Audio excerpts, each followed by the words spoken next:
Taste the Daily. Chennai திருவான்மியூரில் சாலையில் திடீரென ஏற்பட்ட மிகப்பெரிய பள்ளத்தில் கார் ஒன்று சிக்கியது அதிர்ச்சியை ஏற்படுத்தியது. பரபரப்போடு ஏராளமான வாகனங்கள் செல்லும் தரமணி திருவான்மியூர் செல்லும் சாலையில் யாரும் எதிர்பாராத வகையில் டைடல் பார்க் அருகே 2.2 மீட்டர் விட்டத்துக்கு திடீரென பள்ளம் ஏற்பட்டது. அப்போது சாலையில் சென்ற கார் முழுமையாக பள்ளத்துக்குள் விழுந்தது. இதில் காரில் இருந்தவர்கள் காயமடைந்து மருத்துவமனையில் அனுமதிக்கப்பட்டனர். கழிவுநீர் குழாய் கட்டுவதற்காக மேற்கொள்ளப்பட்ட பணிகளின் போது குழாயில் ஏற்பட்ட பழுது காரணமாகவே பள்ளம் ஏற்பட்டதாக கூறப்படுகிறது. சென்னை மத்திய பகுதியில் ஸ்டாலின் மாடல் அரசு மக்களின் உயிர் மீது அக்கறையின்றி முறையான திட்டமிடலின்றி தரமற்ற முறையில் பணிகளை மேற்கொள்வது பொதுமக்களை அச்சமடைய வைத்துள்ளது.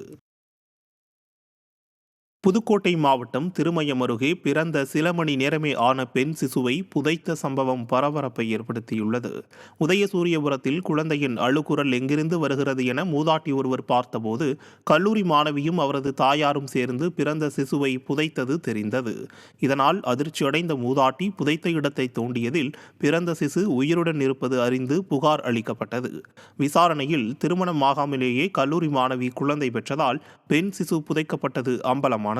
இதைத் தொடர்ந்து பெண் சிசு மீட்கப்பட்டது. ஸ்டாலின் மாடல் அரசு புரட்சி தலைவி அம்மா கொண்டு வந்த தொட்டில் குழந்தை திட்டத்தை முடக்கியதே பெண் சிசுவை கொல்லும் போக்கு அதிகரித்திருப்பதாக பலரும் குற்றம் சாட்டுகின்றனர்.